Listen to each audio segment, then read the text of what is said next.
ஆட்சியாளர்கள் மிக கவனமாக இருக்கணும். நாம வெட்டிச்சு கிளம்பும்போது என்ன பண்ணுவாங்க, தனித்தனியா விமானம் வச்சிருக்கான், பறந்து வேற நாட்டுக்கு ஓடிப்பிடுவான். அதுக்கு நம்ம பிரதமர் நல்ல வெல் ட்ரெயின்டு, பறந்து பல ஊருக்கு போய் எல்லாம் பார்த்து எல்லாம் செட்டில் உடனே பறந்துரு. அந்த மகுவா மைத்ரான்னு ஒரு மனுஷி இருக்கிறா, ஒரு மாணச்சி. அந்த அம்மா கேக்குது, நீ இந்த கொரோனாவுக்கு நிதி வாங்கினீல, அது எவ்வளவு வந்துச்சு சொல்லு, அதுல எவ்வளவு வெண்டிலேட்டர் சிலிண்டர் வாங்கின, எத்தனை மருத்துவமனைக்கு அனுப்பின, அதுக்கு ஒரு பதில் சொல்லுனா. இதே மாதிரி மாஸ்க் போட்டு திரும்பாம அப்படி விரைச்சுக்கு நின்றுட்டு இருக்காங்க. அந்த அம்மா மானங்கட வச்சு கேக்குது, அத்தாடி யாராவது பதில் சொல்லுங்க. வாய் திறக்கிறது இல்ல. எப்படிப்பட்ட ஒரு கூட்டம் பாருங்க. பஞ்சாப்ல ஹரியானால இருக்கிறவன் உப்பு ஒடிச்சு வரதுங்கிறான், வீதிக்கு வந்து போராடுறான். அதுதான் பிரச்சனை. நான் என்றைக்கு என்னோட வந்து தோளுக்கு தோல் நிற்கிறவர்கள் சீக்கியர்கள். காஷ்மீரிய போராட்டத்தில் காஷ்மீரிய மக்களுக்காக டெல்லியில போய் நாங்க எல்லாரும் போராடினோம். மணிப்பூர், நாகாலாந்து, காஷ்மீரி, சீக்கியர். நான் என்னை கண்டாலே அவனுக்கு ஒரு இனம் தெரியாத பாசம் வரும். கட்டி பிடிச்சி என் கொடியை வாங்கிடுவான், அவன் கொடி என்ற கொடுப்பான், இருக்க பிடிச்சிக்கிடுவான். இந்த படங்கள்லாம் இருக்கு, நீங்க பார்க்கலாம். இப்பவும் என் பிள்ளைய டெல்லிக்கு தினம் போய் போய் இந்த கொடியை பிடிச்சிட்டு பங்கேற்று தான் இருக்கான். அவரோட அவன் என்னை கூப்பிட்டுக்கிட்டு இருக்கான். அங்க போய் நாங்க காஷ்மீரிய மக்களுக்காக பேசும்போது இதே மாதிரி நின்ன நம்ம காவலர்கள் அவர்களை பேச விட்டு என்னை மட்டும் பேச விட்டுறாதேன்னு வந்து சுத்தி ரவுண்ட் பண்ணி தூக்கிட்டானே. ஏய், தள்ளிட்டு போயிட்டான். பேச விட்டுறாத, அவனை பேச விட்டுறாத, எனக்கு ப்ரெஷர் மேல இருந்து சொல்லிட்டு இருக்க, அவனை விட்டு பேச விட்டுறாத. ஏன் அதுக்கு தான் சென்னையில இருந்து வந்திருக்கேன், என்னை பேச விட்டணும். பேசாத, அவ்வளவு நெருக்கடி. நான் நினைச்சேன் அந்த பையன் இருக்கட்டும், உங்களுக்கு அந்த பையன் இருக்கட்டும். இது பாருங்கள, எங்களுக்கு ஆட்டம் காட்டுற மாதிரி என் தம்பி சர்வத் சொல்ற மாதிரி, ஒரு நாள் இந்த நிலமும் அதிகாரம் எனக்கு சிக்கிச்சு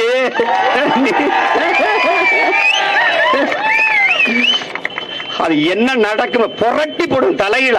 வேற எங்கேயாவது போய் நீட்டு, வேற எங்கேயாவது போய் காட்டுருவேன். அப்படி போய் நீட்டுப்பா, வேளாண் சட்டம் எங்க, இந்தியாவில், என் நாட்டில் இல்ல, இந்தியாவில நமக்கு பாதிக்காதரா. எங்க முதல்வர் அதை சரியா படிக்காம புரிஞ்சு கொள்ளாம நல்ல சட்டம் தானேங்கிறது. இது பனைமரத்தில் செஞ்ச சட்டம் இல்ல, இது பாதிப்பு சட்டம். இது இது இது அவர் சொன்னா, எதை இப்படி இப்படி ஒண்ணு சொல்ல, நல்ல சட்டம் தானே. அந்த சட்டத்துல ஒண்ணும் செய்ய முடியாது. இது ஒரு கொடுமை. இது இங்க எனக்கே பெரிய வியப்பு. என்னையே இதே மாதிரி ஊடகவியலாளர் கேட்டாங்க, ஏன் தமிழ்நாட்டில் இவ்வளவு விவசாய சங்கங்கள் இருக்கு, விவசாயிகள் இருக்காங்க, போராடல. அது எனக்கும் தெரியல. உண்மையிலேயே இந்த சட்டத்தில் இருக்கிற ஆபத்து தெரியாமல் அமைதியா இருக்கிறாங்களா, இல்ல கொரோனாங்கிறதுனால அப்படியே இருந்துட்டாங்களா? என்னை கேட்டாங்க, கொரோனா வைரஸ் இருக்குது எப்படி வாழ்வீங்கன்னு. பாரதிய ஜனதாங்கிற கொடிய வைரஸோடவே நாங்க வாழ்ந்து கொண்டிருக்கும் போது, இது RSS பிஜேபியோடவே வாழும் போது இது பெரிய பெரிய கொரோனா எனக்கு ஒன்றும் பெருசா தெரியல. அது அதை விட கொடிய வைரஸ். மற்ற மாநிலங்கள்லாம் என்னன்னா, பாரதிய ஜனதாவே பெரும்பாலான மாநிலங்களை ஆளுவதனால அடக்கிடுது. பஞ்சாப்ல அவன் எவனுக்கும் கேட்க மாட்டான். இந்த மாதிரி என்ன கேட்டா, என்ன சீக்கிய இவங்க எல்லாம் வந்து இப்படி ஒன்னா நிக்கிறீங்களேன்னு. எவனுக்கு தூய ரத்தம் இருக்கோ அவன்லாம் நாங்க ஒன்னா சேர்ந்துடுறோம். அதுதான் எங்களுக்கு பியூர் ரேஸ், நாங்க கலப்படம் இல்லாம அடிக்கிறோம். எவனுக்கும் பயம் கிடையாது, எவனுக்கும் பயம் கிடையாது. வந்து பாருங்க, 1.5 கோடி தான், 1.5 கோடி தான் சீக்கியர்கள். ஒரு பிச்சைக்காரனை நீ பார்க்க முடியாது, பிச்சை எடுக்க மாட்டான், பிச்சை எடுக்க மாட்டான். 1.5 கோடி தான். விளையாடுவான், விளையாட்டுல ஒலிம்பிக்கா காமன்வெல்த்தா நீ பாரு. ஒன்னு விளையாடுவான், இல்லைன்னா விளையாட்டு அணியின் நிர்வாகியா இருப்பான், பயிற்சியாளரா இருப்பான். அவன் கோட்பாட்டுல உறுதியா இருப்பான். நான் சொன்னேன், ஒரே நாடு ஒரே சட்டம் கொண்டு வா அப்படின்னு. கொண்டு வந்துரு, ஒரே சட்டம். நான் ராணுவத்துக்கு வரும்போது முடிய நல்லா ஒட்ட வெட்டிக்கணும். அவனை ஒரு தடவை முடிய ஒட்ட வெட்டி டர்பனை நீக்க சொல்லி பாத்துறேன், தாடி எடுத்துட்டு சொல்லு, பிச்சு விட்டுருவான். புரியுதா உங்களுக்கு? அவன் தனி ரெஜிமெண்ட் படைப்பிரிவு, சீக்கிய படைப்பிரிவே வச்சிருக்கான். அவனுக்கு நான் சொன்னேன். அதே மாதிரிதான் இந்த கோயில் எல்லாம் நாங்க மொத்தமா எடுத்துக்கிற போறோம், எடுத்துக்கிறா, அது யோசிப்போம். நீ முதல்ல ஐயப்பன் கோயிலையே இந்த திருப்பதி வெங்கடாசலம் எடுத்துட்டு வா, அப்புறம் என் கோயில தரதை பத்தி யோசிப்பா. எல்லாமே எல்லாமே ஏமாற்று. ஒரு ஏர்போர்ட்டா அதானி ஏர்போர்ட்னு எழுதி வச்சுட்டான். எழுதி வைங்களின் அன்பிற்குரியவர்களை, இன்னும் 5 ஆண்டுதான் பாதி India Ambani India Adani India என்று வருதா இல்லையான்னு மட்டும் பாருங்க. பட்டா போட்டு விட்டுருவான். இங்க வந்து காட்டுப்பள்ளியில நம்ம ஊர்ல ஏற்கனவே இருக்கு துறைமுகம். அது போக காட்டுப்பள்ளியில அது அவ்வளவு சதுப்பு நிலம், அலையாத்தி காடுகள் இருந்து நம்ம நிலத்தை, இந்த நாட்டை பாதுகாத்துக்கிட்டு இருக்கு. அதுல 6111 ஏக்கர் கடலுக்குள்ள எடுத்து கொடுத்து அதானியை கொண்டாந்து துறைமுகம் கட்ட வர்றாரு. அதானி ஏன் துறைமுகத்தை தனியார் கட்டுறான்? ஏன் கட்டுறான்? எது கட்டுறான்? அவ்வளவும் பவளப்பாறைகள் மீன் உருவாகிற அந்த அவ்வளவும் அழிஞ்சு நாசமாயிரும். ஏற்கனவே விளிங்கத்துல கட்டினான். விளிங்கத்துல கட்டும் போது பினராயி விஜய் எச்சரிச்சுக்கிட்டாரு, கட்டிட்டு நீ வெளியேறுட்டாரு. பராமரிக்கிறது எங்க அரசு பராமரிச்சுக்கிறோம். 8000 கோடிக்கு ஒப்பந்தம். அதுல அரசை கடன் கொடுத்துருது அவர் கட்டுறதுக்கு. இவர் ஒரு கட்டுவார். இவர் 8000 கோடி முதலீடு பண்ணி கட்டிடுவாரா? கடலை ஒரு தனி மனிதன் சொத்தாக்குது இந்த நாடு. கடலை எல்லாவற்றையும் தனியார் முதலாளிகளுக்கு தாரை வார்த்து கொடுத்து முதலாளிகளின் வளர்ச்சியே தேசத்தின் வளர்ச்சி என்று காட்டுவதை எப்படி நம்ம ஏற்கிறது? எப்படி ஏற்கிறது? கூட்டணி வச்சிட்டதுனால அவங்க கொண்டு வரதெல்லாம் நல்லது நம்ம நினைச்சு சும்மா இருக்க முடியுமா? இப்ப இந்த மக்கள் நலன் சார்ந்து ஒரு பாரதிய ஜனதாக்காரர்கள் இதுல அந்த சட்டத்தில் இருக்க ஒரு நியாயத்தை தர்மத்தை எடுத்து பேசுங்களேன். நியாயமாற ஒரு நல்லது சொல்லுங்களேன். ஒரு நல்லது.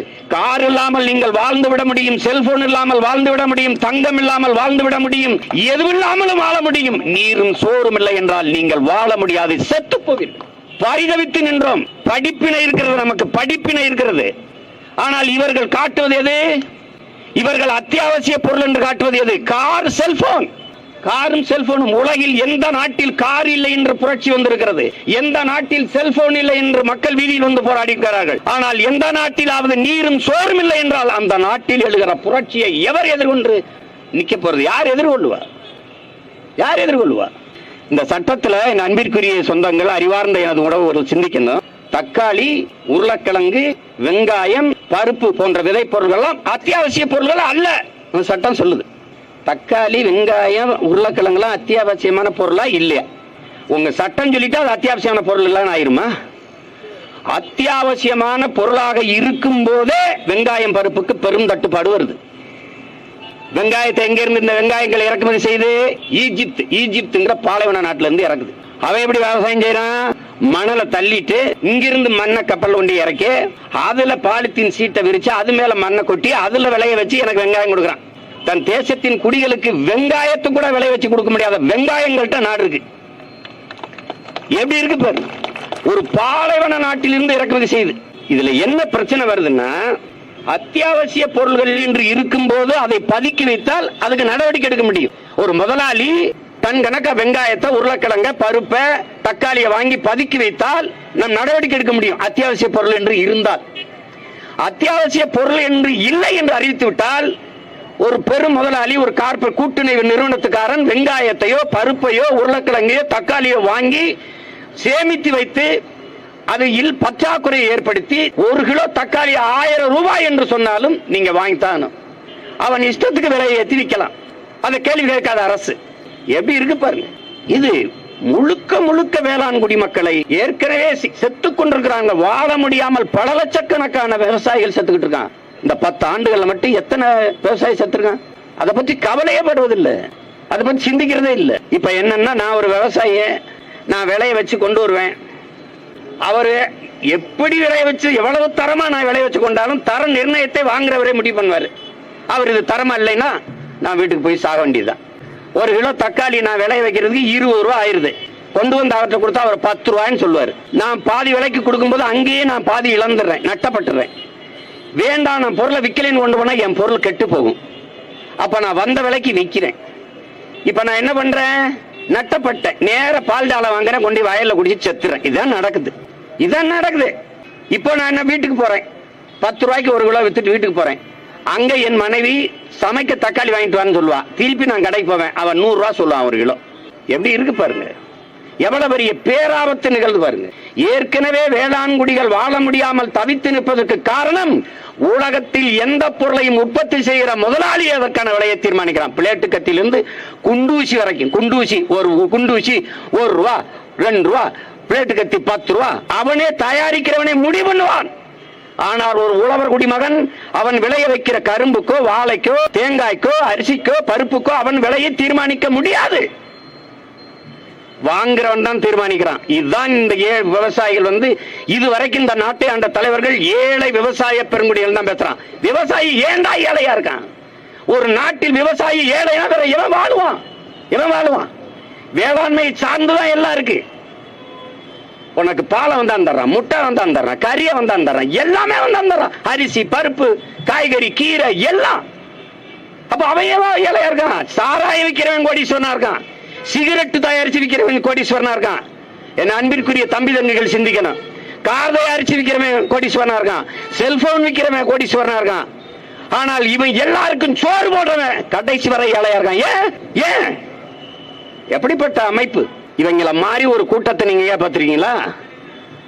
மத்திய நெல் ஆராய்ச்சி நிறுவனத்தினுடைய தலைவர் ராத்தேலால் ரிச்சாரியா நாடெங்கிலும் பயணம் செய்து ஒரு பெரியவர் 22,972 வகை நெல் வகைகளை, பாரம்பரிய நெல் விதைகளை வாங்கி சேமிச்சு வச்சிருந்தாரு. பாரம்பரிய நெல் வகைகளை ஒரே நாள்ல 2003 சிம்சண்டா நிறுவனத்தை எடுத்து கொடுத்துருச்சு இந்த அரசு. விதை இல்ல ஒன்றை. இப்ப நான் விதையை சேமிச்சு வச்சேன்னு வச்சுங்க, விதை பதுக்கல் சட்டத்தில் இன்னைக்கு கைது பண்ணலாம். எப்படிப்பட்ட நாடு? உண்ட தக்காளி விதை இருக்கா, வெண்டைக்காய் விதை இருக்கா, வெள்ளரி விதை இருக்கா, சொரக்காய் விதை இருக்கா, கத்திரி விதை இருக்கா? இல்ல, சின்சாண்டா மான்சாண்டா நிறுவனத்தில் கொடுத்துட்டான். இனி இந்த உழவர் குடி உயிர்ப்பிச்சு மீள எழவே முடியாத அளவுக்கு அடிச்சிட்டான்.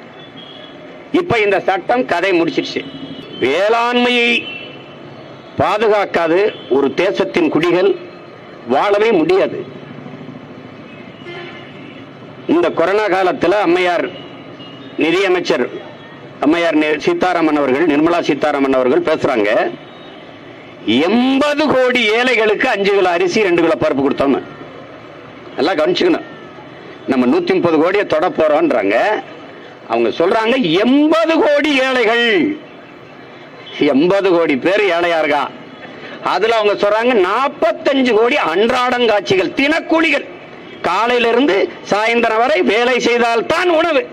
அது எத்தனை பேர் இருக்கான்? 45 கோடி இருக்கான். ஆனா நாடு டெவலப் ஆகுது, டெவலப் ஆகி போயிட்டே இருக்கு.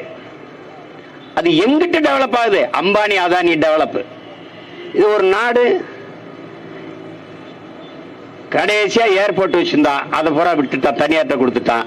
அதனால இந்த வேளாண் சட்ட மசோதாவை திரும்ப பெறும் வரை நாம் தொடர்ச்சியாக போராடி கொண்டுதான் இருக்க போறோம்.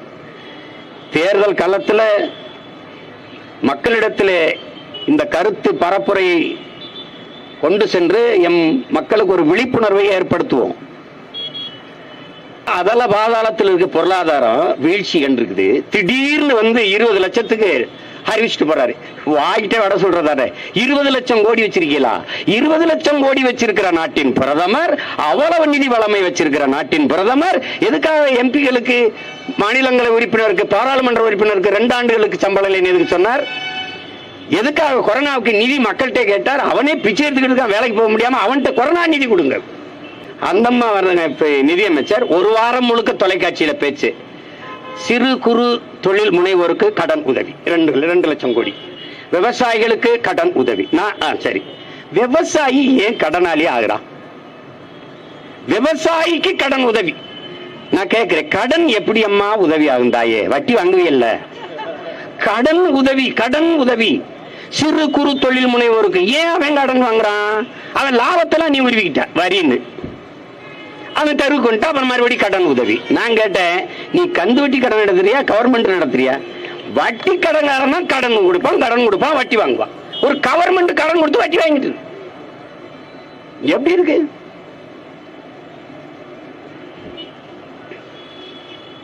கால கொடுமையில கிராமத்துல சொல்லுவாங்க, இது கால கொடுமையப்பா, கால கொடுமை. அந்த மாதிரி ஒரு கொடுமையான காலத்துல சிக்கி கொண்டோம். நம்ம பேராபத்தை நோக்கி இந்த நாட்டையும் மக்களையும் நகர்த்தி கொண்டிருக்கிறார்கள் இந்த தரகர்கள். தலைவர்கள் இருந்த நாட்டை ஆள்வதில்லை, இப்போது தரகர்கள் ஆள்கிறார்கள். உள்நாட்டு வெளிநாட்டு பெரும் முதலாளிகளுக்கும் சொந்த நாட்டு மக்களுக்கும் இடையே தரகு வேலை பார்ப்பவர்களிடத்திலே அதிகாரம் சிக்கிக் கொண்டது. அதனாலதான் இங்கே நம்ம வீதியில் இன்னும் போராடிக்கிட்டு கொண்டிருக்கு. ஆங்காங்கே போராட்டம் புரட்சி வெடித்துக் கொண்டிருக்கிறது. மாணவன் வீதிக்கு வருகிறான், மீனவன் வீதிக்கு வருகிறான், உழவர் குடி வந்து விட்டது, மருத்துவ பெருமக்கள் வந்துட்டார்கள், ஆசிரியர் பெருந்தகைகள். இன்னும் காவல்துறை ஒண்ணுதான் வரல. ஆமா, எல்லாரும் வீதியில் வந்து போராடுகிறார்கள். ஆங்காங்கே நெருப்பு துண்டுகள், ஆங்காங்கே புரட்சி தீ. அது ஓரிடத்தில் ஒன்றிணைந்த புள்ளியில் தேசம் மாபெரும் புரட்சியை எதிர்கொள்ளும். புரட்சி என்பது தனி மனிதனின் கட்டளைக்கு கீழ்ப்படிந்து வருவது அல்ல. அது சொந்த விருப்பு வெறுப்பிலையும் புரட்சி வருவதல்ல. வரலாற்றின் போக்கில் முதிர்ச்சி அடைகின்றான் லெனின். எப்போது வரும் புரட்சி லெனின்? எப்போது வரும்? இதுவரை வாழ்ந்தது போல இனி எப்போதும் வாழ முடியாது என்கிற நிலை உருவாகுமானால் மக்கள் தாங்களாகவே கிளர்ச்சி செய்து புரட்சி செய்வார்கள். அந்த நிலை என் தேசத்தின் குடிகளுக்கு வந்துவிட்டது. அதனால் இந்த கொடும் சட்டத்தை நாங்கள் எதிர்க்கிறோம், அதை தகர்க்கிறோம். தகர்க்கிற வரை நாங்கள் போராடுவோம். அதில் பின்னடைய மாட்டோம். எதிர்வரும் தேர்தல் களத்திலே இதை கடும் பிரச்சாரமாக நாங்கள் எடுத்து போவோம். இந்த ஆட்சியாளர்கள் கொண்டு வந்த கொடும் சட்டங்களை அது எவ்வளவு பெரிய தாக்கத்தை, பாதிப்பை இந்த தேசத்தின் குடிகளுக்கு ஏற்படுத்தும் என்பதை விளக்கி விளக்கி நாங்கள் கூறுவோம். கருத்தியல் புரட்சியின் மூலம் என் மக்களின் கவனத்துக்கு எடுத்து செல்லுவோம். அந்த வழியில் இந்த இஸ்லாமிய வியாபாரிகள் நலச்சங்கம் இந்த போராட்டத்தை முன்னெடுத்திருப்பதை நான் பெரிதும் பாராட்டுகிறேன். இங்கே பேசிய என் சகோதரர் கூட சொன்னார், இஸ்லாமியர்களுக்கும் இந்த போராட்டத்துக்கு சோறுங்கிற ஒவ்வொருத்தருக்கும் இது பிரச்சனை தான். அதை சொன்னார் அழகா. நாங்கள் சோறு சாப்பிட்றோம். அதுலயே அவர் இந்த போராட்டத்துக்கு முன்னாடி உப்பு போட்டு சோறு சாப்பிட்றாரு. கொஞ்சம் மான ரோசம் சூடு சோறு எல்லாம் இருக்கு. அதனால அதை செய்வோம்னு சொல்றாரு. இது விவசாயிகள் போராட்டம் அல்ல, இது தேச குடிகளினுடைய போராட்டம். இது அப்படிதான் நீங்க பார்க்கணும். அப்படி விவசாய போராட்டமா விவசாயி மட்டும் சாப்பிட்டுக்கிட்டு நீங்க பட்டி நடந்து சாங்க, அப்படியெல்லாம் செய்ய சாப்பிட மாட்டோம், எங்களுக்கு சோறு அவசியம் இல்லை அப்படின்னு நினைக்கிறவங்க வேணா இந்த உங்க பிரச்சனை இல்லைன்னு நீங்க கடந்து போகலாம். அப்படி யாரும் இங்க இருக்க முடியாது. வெறும் பீஸா பர்கரே சாப்பிட்டு போக முடியாது. அது பார்த்துக்கிட்டு கவனமா, இது மக்களின் போராட்டமாக மாற வேண்டும், நாம் அதை மாற்ற வேண்டும் என்பதுதான் என்னுடைய கோரிக்கை. இந்த போராட்டத்தை குறுகிய காலத்தில் இப்படி இந்த உணர்வு தீயை பற்ற வைப்பதற்காக இங்கே என்னுடைய பேரன்புக்கினிய இஸ்லாமிய சொந்தங்கள் தங்களுடைய வியாபார நலச்சங்கத்தின் சார்பாக இதை முன்னெடுத்திருப்பதை நான் பெரிதும் பாராட்டுகிறேன். அவர்களுக்கு என் உளமார்ந்த நன்றியை தெரிவித்துக் கொள்கிறேன். டெல்லியிலே போராடுகிற வேளாண் குடிமக்களுக்கு எப்போதும் தமிழர்கள் நாங்கள் துணை நிற்போம் என்று கூறி என் உரையை முடிக்கிறேன். நன்றி, வணக்கம். நாம் தமிழர்.